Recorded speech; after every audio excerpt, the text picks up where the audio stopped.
So this is Alex. Alex is a pretty normal guy. He loves coffee, enjoys long bus rides, and thinks too much. Actually, way too much. Last night, Alex said thanks instead of thank you to his boss. And guess what?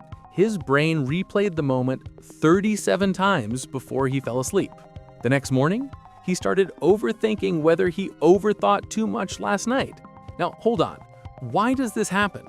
Why does Alex's brain behave like a malfunctioning radio stuck on repeat mode? Why do we get trapped inside a loop of thoughts that never existed in the first place? Today, we're diving into the psychology of overthinking, why your brain does it, why it feels impossible to stop, and what's actually going on inside your head. Let's start from the beginning. Before we get to the reasons, what is overthinking? Overthinking isn't just thinking a lot, it's thinking the same thing again and again without any useful outcome. It's like opening 100 tabs on your mental browser, but forgetting why you opened even one of them. There are two major types of overthinking psychologists talk about.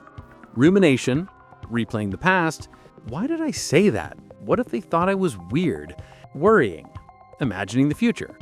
What if I fail? What if something bad happens? Alex does both, sometimes at the same time.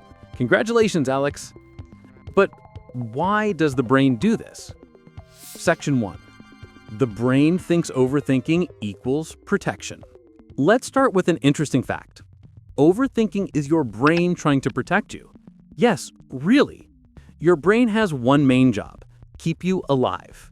Not keep you happy, not keep you peaceful. Just keep you alive.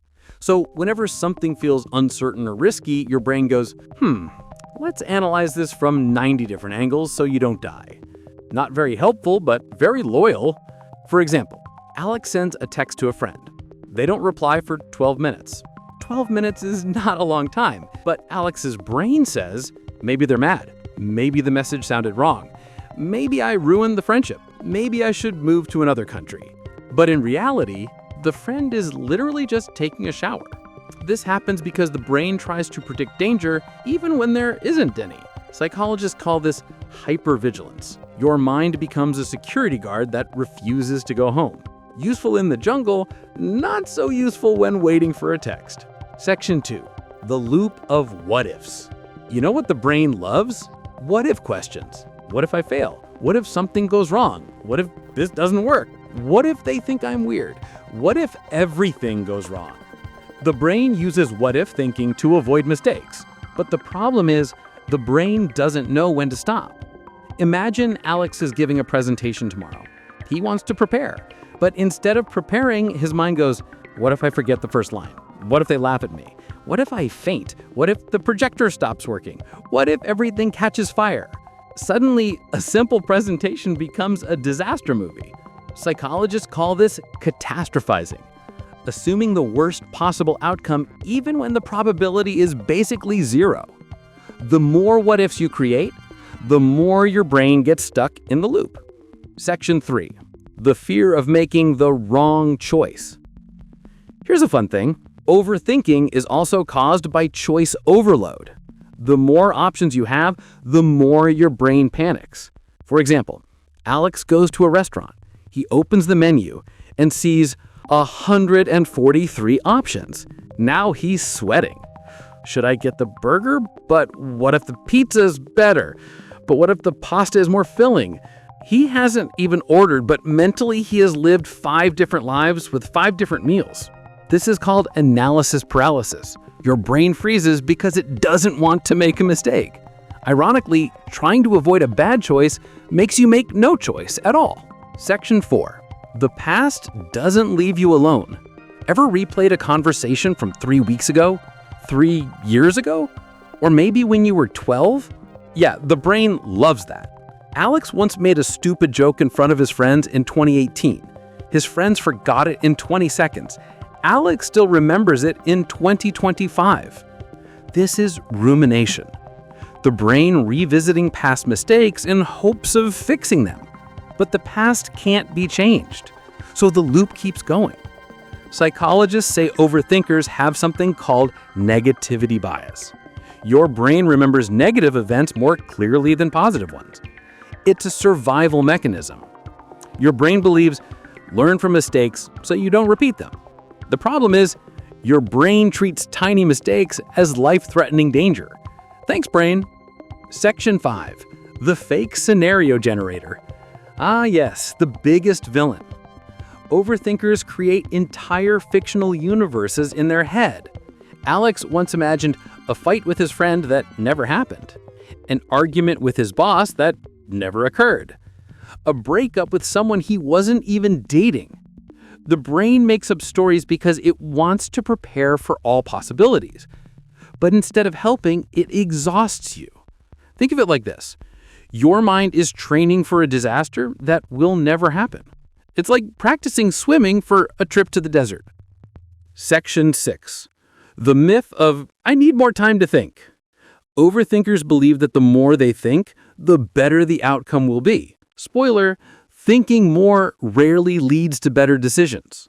It leads to mental fog, anxiety, confusion, and sometimes making worse decisions.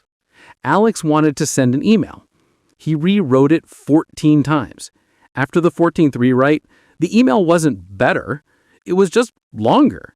This is overanalysis, the idea that more thinking equals more clarity. But psychology shows the opposite. Clarity comes from action, not endless thought. Section 7. The social pressure makes it worse. Let's be honest. Most overthinking happens because we care too much about what others think. Alex goes to a party. He says, hi, just hi. But later his brain says, did that hi sound rude? Did I say it too softly? Did I say it too loudly? Did I say it too happily? Should I move to another country? Meanwhile, the other person already forgot the conversation. Overthinking exaggerates social mistakes. It makes you believe people notice everything about you, when in reality, everyone is busy overthinking their own stuff. Section 8. Why the brain can't stop thinking at night. Ever wondered why overthinking hits hardest at night? Here's why. During the day, your brain is distracted. At night, your brain finally has quiet, and it hates quiet. So it says, oh good, time to think about every mistake you ever made. Alex tries to sleep at 11 p.m. His brain says, let's remember that embarrassing thing you said in 2016. This is because nighttime removes distractions, so the brain finally unloads all the thoughts it didn't process earlier. Great timing, brain. Section 9. Why telling an overthinker to just stop never works. People love giving this advice. Just stop overthinking. That's like telling someone drowning in the ocean, just stop drowning. If it were that easy, Alex would have stopped years ago. The brain can't just stop because overthinking becomes a habit, a repeated mental reaction to stress, fear, and uncertainty. It's like your brain's default mode. So instead of stopping it, you have to retrain it. If you want, I can make a separate video on simple psychological techniques to break overthinking habits. Let me know in the comments. Life doesn't follow scripts. Overthinking is just a brain trying to feel safe in an unpredictable world. If you want a whole video specifically about how to stop overthinking, just say the word. I'll make it next. So why does Alex overthink? Because his brain is trying to protect him, predict danger, avoid mistakes, control the uncontrollable, and rehearse impossible scenarios. In small amounts, thinking is good. But when the brain refuses to stop, you get the endless loop of overthinking. If you want me to make part 2, where we go deeper into how to actually stop overthinking using real psychological techniques, let me know in the comments.